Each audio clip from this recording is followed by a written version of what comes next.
अज्ञानाही कवतिके रूप केले निके जव आणि टेके पुरे म्हणे।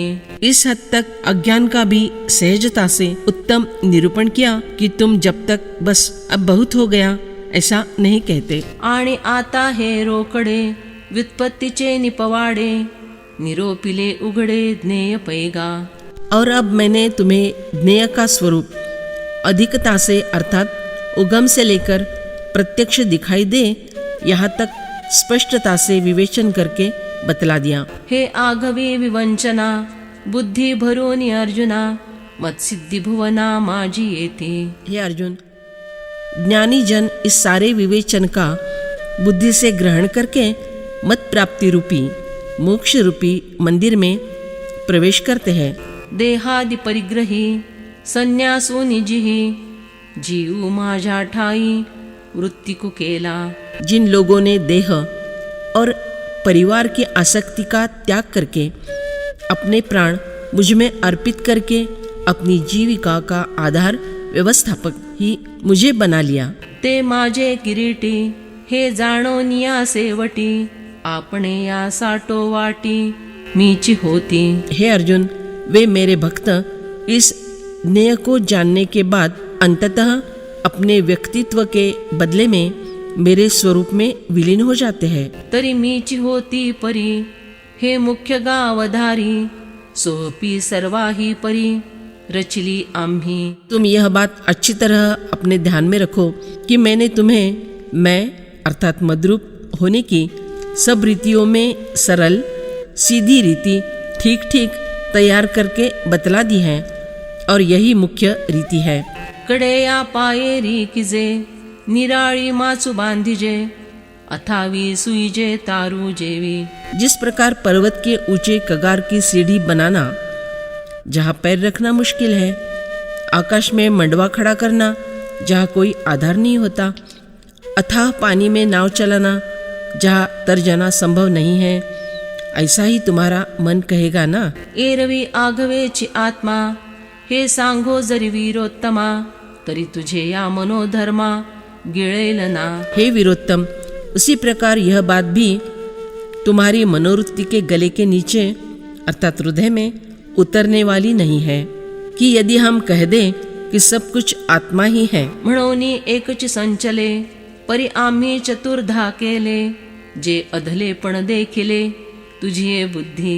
इसलिए मैंने तुम्हारी बाल बुद्धि का जो अधूरापन देखा तो सर्वत्र व्याप्त होकर रहने वाला जो एक ही तत्व है उसे 4 प्रकार का कर दिया है। पै बालक जय जेव विजय ते घासु विसे ठाई की जय तैसे एकच चतुर्व्याजे कथिले आम्ही। देखो, जब बालक को जिमाना पड़ता है तब एक ही ग्रास के 20 भाग किए जाते हैं। उसी प्रकार तुम्हें बतलाने के निमित्त से मैंने एक ही तत्व 4 प्रकार का है ऐसा कह दिया। एक क्षेत्र एक ज्ञान एक ज्ञेय एक अज्ञान हे भाग केले अवधान जाणवनी तुझे। तुम्हारी ग्रहण शक्ति को पहचान कर मैंने एक ही ब्रह्म के एक क्षेत्र एक ज्ञान एक ज्ञेय एक अज्ञान ये 4 विभाग किए हैं। आणि ऐसे निही जरी पार्था हा अभिप्रायो तुझा हाता न येची तरी हे व्यवस्था पुढती सांगो। और हे अर्जुन, यदि इतना करने पर भी इस विषय का मर्म तुम्हें हस्तगत ही न होता हो तो फिर से इसका अधिक स्पष्टीकरण करके बतलाता हूँ। आता चहू ठाई न करू एकच म्हणोनी न सारू आत्मेया अनात्मेया धरू सरिसा पाडू। अब मैं इस ज्ञेय के 4 विभाग नहीं करता और वह एक ही है ऐसा कहकर उसे बाजू में नहीं रखता। आत्मा और अनात्मा को समान योग्यता का मानकर प्रतिपादन करता हूँ। तरी तुवा एकले करावे मागोते आम्हा देयावे तरी कानाची नाव ठेवावे आपण आपे।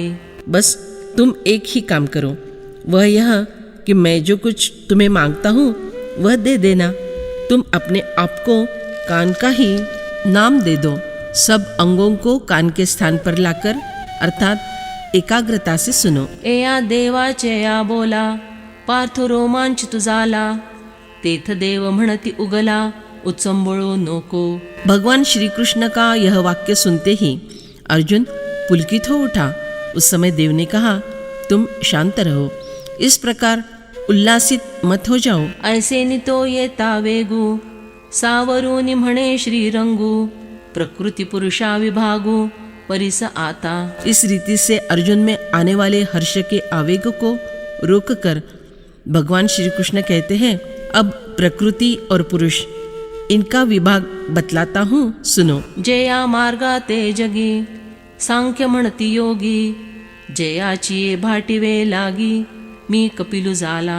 योगी जन जिस मार्ग को जगत में सांख्य कहते हैं और जिस मार्ग की स्तुति गाने के लिए मैं कपिल बन गया था, तो तू ऐकगा निर्दोखू प्रकृति पुरुष विवेकू, म्हणतसे आदि पुरुखू अर्जुनाते।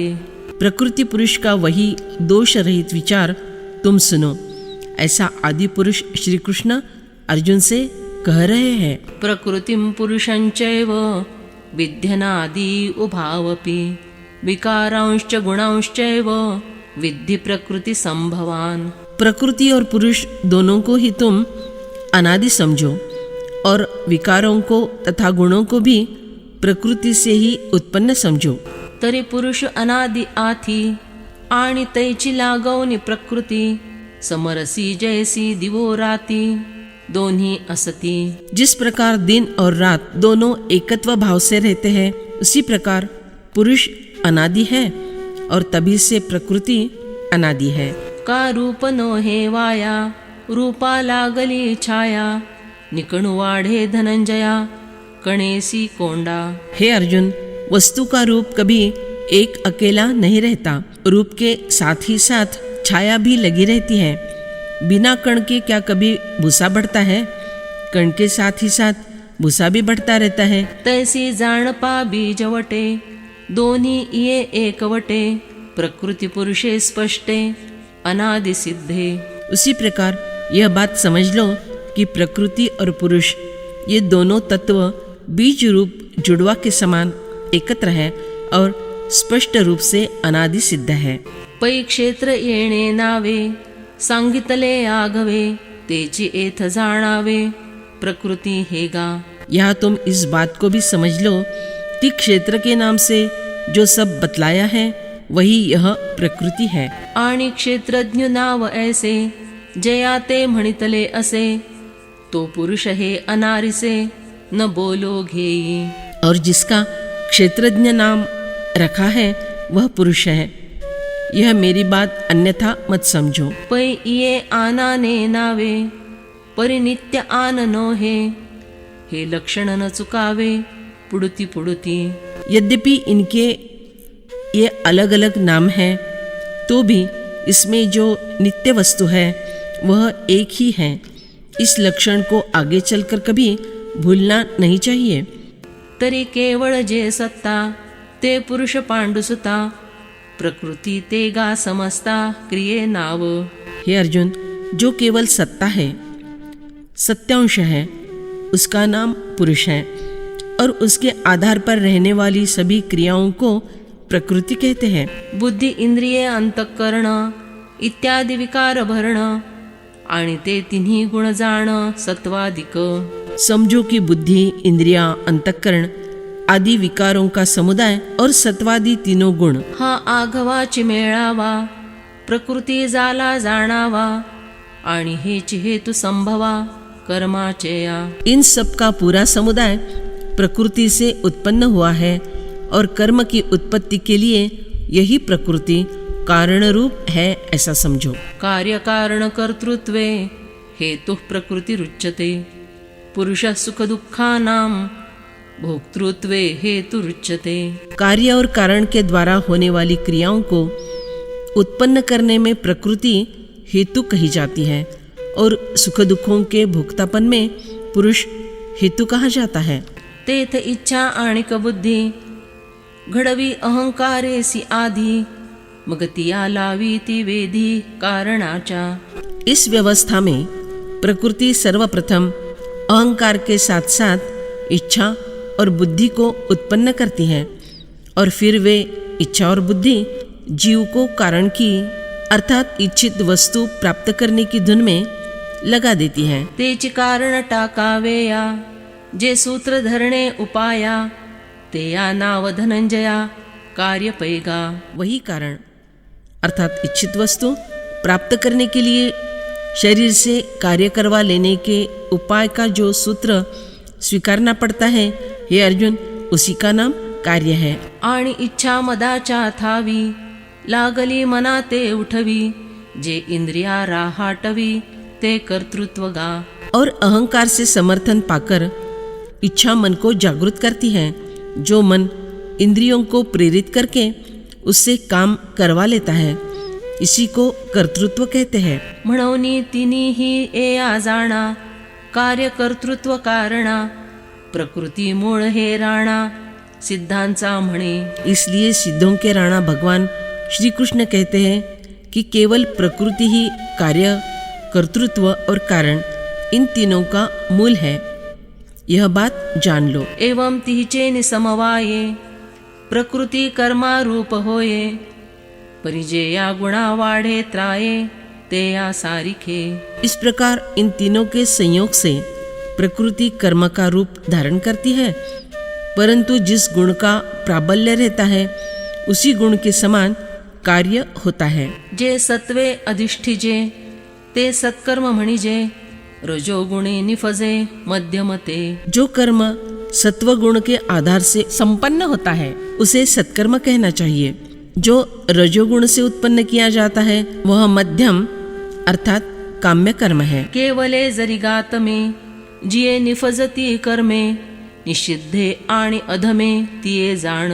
अरे, जो कर्म केवल तमोगुण से उत्पन्न होते हैं उन कर्मों को अधम और निषिद्ध समझना चाहिए। ऐसी पै संता संते कर्मे प्रकृति होते ते यातव निर्वाळते सुख दुखे।